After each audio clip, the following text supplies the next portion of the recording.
Layers असणाऱ्या असायला हव्यात, पण बऱ्याचदा त्यांना लेयर्स सुटत नाहीत किंवा त्या खूप तेलकट होतात.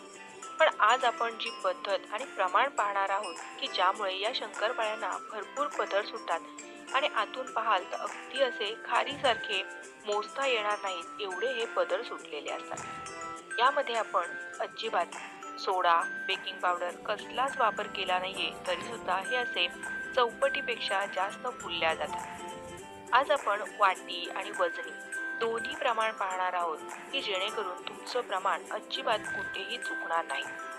या शंकरपाळ्या तयार झाल्यानंतर बरोबर वजनी 1 किलो प्रमाणात तयार होतात. जर तुम्ही दिवाळी फराळ स्वतःचा फूड बिझनेस करत असाल तर तुम्हाला हे वजनी प्रमाण अतिशय उपयुक्त. सगळ्यात महत्वाचं जिन्नस म्हणजे तूप. इथे तुपाचं प्रमाण पाहतोय मी बरोबर या कप मेजरमेंट प्रमाणे 250 ml चा जो कप येतो त्या प्रमाणात पाऊण कप इतकं हे वितळवलेले तूप घेतले आणि वजनी प्रमाणात म्हणाल तर 140 ग्रॅम हे तूप आहे.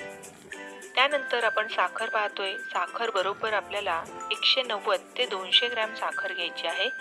तुम्ही जर थोडं गोड खात असाल तर 200 ग्रॅम साखर घेतली तरीही चालेल. आता इथे मैदा घ्यायचा आहे. मैदा हा असा चांगला घट्ट दाब देऊन भरून घेतला की बरोबर 3 कप हा मैदा होतो.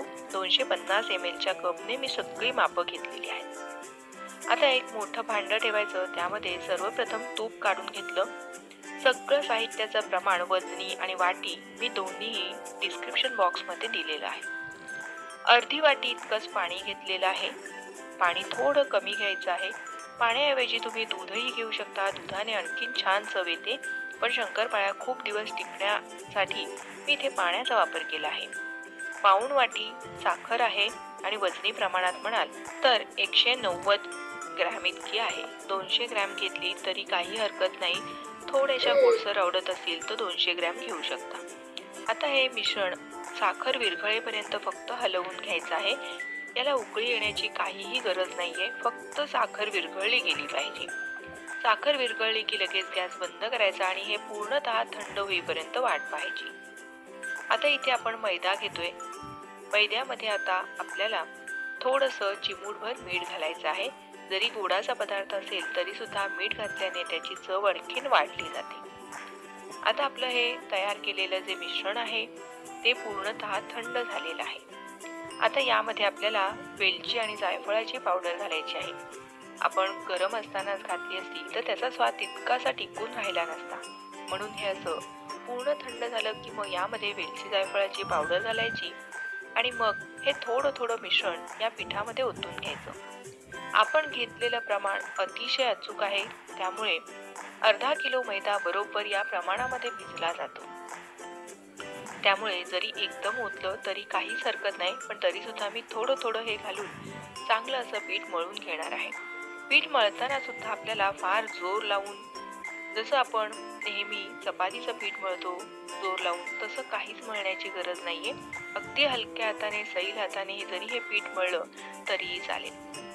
हे पीठ मी असं हलक्या हातानेच मळून घेतलेलं आहे, म्हणजे त्याला तेवढे भरपूर असे लेयर सुटले जातात. आता हे झाकून बघा, फार घट्ट नाही किंवा फार सैल नाही असं हे पीठ मळून घेतले. साधारणपणे आपण एक 15-20 मिनिटं झाकून हे बाजूला ठेवून देऊयात आणि मग 15-20 मिनिटानंतर हे छान असं मुरलं जातं. तुमच्याकडे जर जास्त वेळ असेल तर तुम्ही जास्त वेळ सुद्धा हे मुरण्यासाठी ठेवलं तरी काहीच हरकत नाही. बघा, आतून असं मस्त याला आत्ताच असे पदर सुटायला लागलेले आहेत, कारण आपण पीठ फार असं हलक्या हाताने मळून घेतलं होतं. बरं, आपण घेतलेलं जे प्रमाण आहे ते सुद्धा अतिशय अचूक आहे. आता हे यातलीच एक लाटी मी घेतली आणि ही चांगली अशी पोळपाटावर सुद्धा गोल गोल करून घेतली. त्यानंतर आता आपल्याला याची एक पोळी लाटून घ्यायची आहे. आपण जशी नेहमी शंकरपाळी लाटण्यासाठी पोळी लाटतो तशीच साधारण काहीशी जाड, फार जाड नाही किंवा फार पातळ नाही, आपली नेहमीची चपाती असते त्यापेक्षा सुद्धा थोडीशी ही जाडसरच मी पोळी लाटून घेतलेली आहे. आता ह्यालाही मी जसं दाखवते त्या पद्धतीने अशा घड्या करून घ्यायच्या आहेत. या अशा घड्या केल्या की मग आपल्या शंकरपाळ्यांना भरपूर असे लेयर सुटले जातात आणि मग हे असं पुन्हा जो चौकोन आकार झालेला आहे या चौकोनी आकारामध्ये शक्यतोवर लाटून घ्यायच्या, कारण आपण शंकरपाळ्या चौकोनी आकारातच कापणार आहोत. त्यामुळे मग हे असं चौकोनीच लाटून घेतलं. आता या साईडच्या बघा, आपण तुपाचं जे मोहन घेतलं ते पण अगदी बरोबर घेतलेलं आहे. त्यामुळे या पिठाला भरपूर अशा तडा गेलेल्या नाहीयेत. अगदी व्यवस्थित आपल्याला ही पोळी लाटता आली. साधारण जाडसर अशी पोळी लाटून मग 1-1 इंचाच्या हे असे आपल्याला काप करून घ्यायचे आहेत. तुम्हाला जर थोड्याशा डायमंड शेपमध्ये आवडत असेल तर तसं करा, किंवा मग हे असे चौकोनी आकारात केले तरीही चालते. आत्ताच याला असे थोडे थोडे पदर सुटलेले दिसत आहेत. सुरीने शक्यतोवर कापायचं, कातणीने कापायचं नाही. कारण कातणीने कापलं तर मात्र याचे लेयर्स मोडले जातात आणि तितकेसे लेयर्स सुटत नाहीत. त्यामुळे सुरी किंवा पिझ्झा कटरचाच फक्त वापर करून घ्यायचा आहे. आता या सगळ्या शंकरपाळ्या बाकीच्या सुद्धा मी याच पद्धतीने तयार करून घेतल्या. इथे तेलही गरम करून घेतलेलं आहे. तेल अगदी बघा असं हलकं गरम असायला हवं. फार अगदी कडकडीत तेल गरम करून घ्यायचं नाही. एक छोटा पिठाचा गोळा त्यामध्ये घातला तर त्याचा पटकन रंग बदलला नाही किंवा तो पटकन तरंगून वर आला नाही.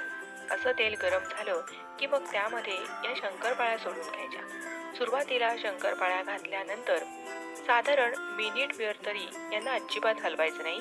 गॅसची आच लहान ते मध्यम आहे, म्हणजे अगदी लहान आचेवरच आपल्याला शंकरपाळ्या तळून घ्यायच्या. आता अगदी हलक्या हाताने कडेने फक्त शंकरपाळ्यांना मी हे सरकवून घेत आहे, असं म्हणजे तळाशी अगदी त्याचा रंग बदलायला नको किंवा त्या चिकटायला नकोत. म्हणून हे असं कडेने फक्त थोडं थोडं हलवायचं आहे. नाहीतर शंकरपाळ्या तेलामध्ये मोडू शकतात, कारण त्या फार नाजूक असतात. बघा, जसजशा शंकरपाळ्या तळल्या जातात तसतशा या तरंगून अशा वर यायला लागलेल्या आहेत. अगदी मी बघा कडेने फक्त हे असं तेल हलवत आहे. थोडं थोडं असं हलवायचं नाही. बघा, शंकरपाळ्यांना किती असे आत्ताच पदर सुटायला लागलेले आहेत. सुरुवातीच्या या काळामध्येच याला पदर सुटतात. त्यामुळे गॅसच्या लहानच ठेवायचा आणि मग हे असं फक्त कडेने हलवत राहायचं आहे. हळूहळू शंकरपाळ्यांचा रंग बदलायला लागतो. साधारण असा बदामीचा रंग आलेला आहे. बघा, अगदी मस्त हा रंग आलेला आहे. यापेक्षा जास्त लालसर रंग करायचा नाही. भरपूर असे पदर सुटलेले आहेत आणि बघा अजिबात तेलकट सुद्धा दिसत नाहीत. सगळं तेल हे असं या झाऱ्यामध्ये काढून शंकरपाळ्या सगळ्या निथळून घ्यायच्या. आपण अगदी मंद आचेवर तळल्यामुळे या शंकरपाळ्यांना खूप लेयर्स सुटतात. त्यामुळे अगदी लहान आचेवर तळणं हे मात्र फार गरजेचं आहे. लहान ते मध्यम आच ठेवायची. खूप वेळ लागतो तळायला, पण खूप पेशन्स ठेवून ह्या अशा शंकरपाळ्या तळल्या तर भरपूर असे याला पदर सुटले जातात. आपलं तुपाचं प्रमाण इतकं अचूक होतं की बघा शंकरपाळ्यांचा चुरा सुद्धा तेलामध्ये पडला नाहीये. याच पद्धतीने मी बाकीच्या सुद्धा सगळ्या शंकरपाळ्या तयार करून घेतलेल्या आहेत. प्रत्येक शंकरपाळीला हे असे मस्त पदर सुटले आहेत. बरेच जण तुपाचं मोहन कडकडीत गरम करतात आणि मग ते मैद्यावर घालतात. पण असं केल्याने कधीतरी जर आपलं प्रमाण थोडं तरी चुकलं तरीही त्या शंकरपाळ्या तेलामध्ये विरघळण्याची खूप जास्त शक्यता असते. मी दाखवलेल्या या पद्धतीने जर केल्या तर शंकरपाळ्या तेलात विरघळण्याची भीती अजिबात नाही. तरी थोडंफार जास्त कमी जरी तुपाचं मोहन झालं तरी सुद्धा तुमच्या शंकरपाळ्या खुसखुशीतच होतात. या अशा तोंडात टाकताच विरघळणाऱ्या आपल्या शंकरपाळ्या तयार होतात. त्यामुळे हीच पद्धत अतिशय अचूक आहे. तुम्ही नक्की म्हणजे अगदी बिनधास्त या पद्धतीने करून पहा. तसेच तुम्ही कोणत्या शहरातून हा व्हिडिओ पाहत आहात हे सुद्धा मला जरूर कळवा. आजची रेसिपी कशी वाटली हे सुद्धा कमेंट करून सांगायला विसरू नका. या शंकरपाळ्या वजनी प्रमाणामध्ये अगदी बरोबर 1 किलो या प्रमाणामध्ये तयार होतात. यातील काही शंकरपाळ्या मी देवापुढे ठेवल्या तर 5-6 शंकरपाळ्या मुलांनी खाल्लेल्या आहेत.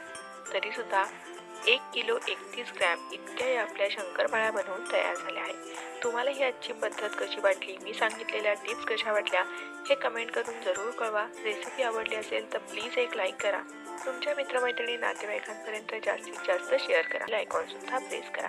पुन्हा लवकरच भेटूया अशाच एखाद्या प्रमाणबद्ध आणि छानशा रेसिपीसह. धन्यवाद.